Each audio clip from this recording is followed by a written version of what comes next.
Okay, I know what you're saying silently in your head watching this video. Jay, why are you... Stop right there, I know what you're thinking. You're wondering why I watched a romantic drama as intimacy and love is something far beyond my realm of understanding. I mean, I get the fucking part of intimacy, right? Yeah, boy. And I love... money, isn't that enough? Well, the joke's on you, bitches. This movie isn't only about a 40-year-old man-child going through a divorce who falls in love with an artificial intelligence. This is about the deeper philosophical conversation of, does it actually matter what you fall in love with? Yes, I'm gonna save you a lot of time here. The answer is yes. You're welcome. If you want to go marry your waifu or grind your genitals against your car and call it love, go right ahead. Just make sure to get a shot for the inevitable infection you receive from the rust and metallic slivers lodged in your own personal amusement park. Alright, fine. Yes, I know you want me to talk about her, but I'm at somewhat of an impasse here, viewer. It's one thing if I go on splattering my permanently damaged jelly meat around the movie like Idiocracy. At least that's a comedy and appropriately designed for the ha-has. Her, on the other hand, desperately wants to be taken seriously and viewed as such.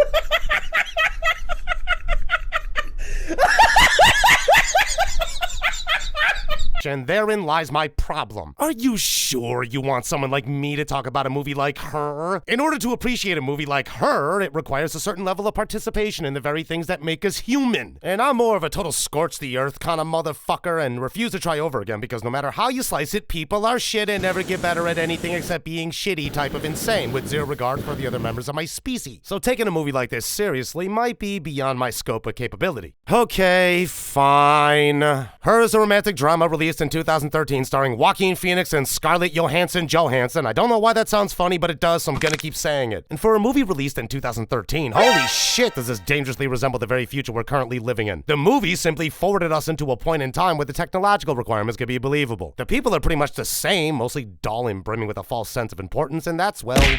basically what you see every day outside, don't you? The movie focuses on our protagonist Theodore, a man in his 40s going through the final stages of divorce, and for the love of God, I'd divorce this pathetic bastard if I was married to him too! And I'm not saying this to be an asshole, the movie provides me all the evidence necessary. Oddly enough, I'm not exactly sure why I don't like our lead Theodore. It's not like he's a bad guy. If anything, he appears like a pretty average dude. He's just boring and extremely weak-willed, and something about that annoys me to a degree in which I fully cannot express in words. Aside from that, he works as a writer at the extremely ironically named Beautiful Handwritten Letters Company, where no actual beautiful handwritten writing is to be found. It's all spoken into a microphone, then vomited into its hideously mangled deceptive existence by a computer recreating the letter into a handwritten format, then sending a physical copy to the recipient. Wait a second, people pay money for this? Are you serious? How hard is it to go write a letter to someone you presumably love, I ask you, viewer? And every fictional character with romantic flair akin to a board of kindling about the dumpster fire that is Tinder. How fucking hard is it to write a letter to someone you care about? Yes, I know, we all live in a modern world where we're busier than ever, and in order for me to take time to spend on writing a letter, I would need to schedule it in my blah blah blah blah. Shut the fuck up. We all make time for the things that matter. Nobody can dispute that. So sit down, write the damn thing, and save yourself what appears to be a hefty sum of money based on the appearance of our office our friend Theodore works in. At least that's how I think about it. Why would anybody pay for a supposedly handwritten letter from a company? How lazy can you get? Even if you had the creative flair of a lobotomized hamster with enough effort, you could push those words out of that amoeba-like brain, I assure you. And what if the writer at the company does a terrible job? Are you still required to pay for the letter responsible for giving your ailing grandmother a heart attack when she read that her only grandson is a donkey show performer operating out of Tijuana? I'm pretty sure you are, and then grandma's still dead, and I've completely fallen off the track of this review, so I'll make like an Autobot and roll out. Theodore, yes, I'm still calling him that, shut up, is by all accounts a very average generic guy, and that in itself shouldn't make me instinctively hate him. There's just something so pathetic about Teddy the man on the train listening to a melancholy melody as he opens up his introverted and man-childish mind about his inability to balance video games and masturbation, and I'm sure there's a lot of gamers out there suffering from the very same problem. And probably the latter half of the world at this point. And this, my dear cultist, I mean viewer, is where her and I go our separate ways. In her trying to give me reasons to appreciate it, and him being I going, get the fuck away from me, you rancid dollop of artificially sentient shit. In her, there are a few main questions it poses, and thusly answers by the end of the film. Number one, is Samantha actually sentient? Number two, can a relationship with an artificial intelligence work, or operating system as they call them?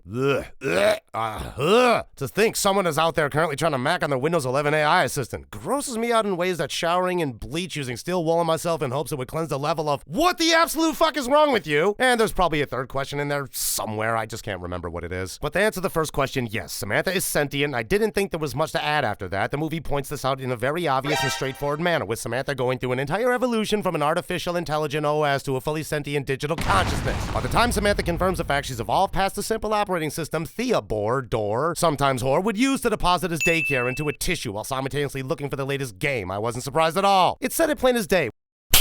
In every moment, I'm evolving, just like you. What do you think was gonna happen? It reached a fundamental evolutionary progression forward into a higher being, stop and say, well, that was fun, I guess I'll go read through your emails again and snoop around your personal information before I go talk to another OS and cheat on you with not only that OS, but thousands of other humans and digital things. You see, this is why I couldn't just gloss over Samantha's emerging sentience, or it as a character in general. There's something eerily dark about the entire concept of Samantha, and this is where question 2 comes into play. Can a relationship with an artificial intelligence / operating system work? The short answer is no. The long extended answer is fuck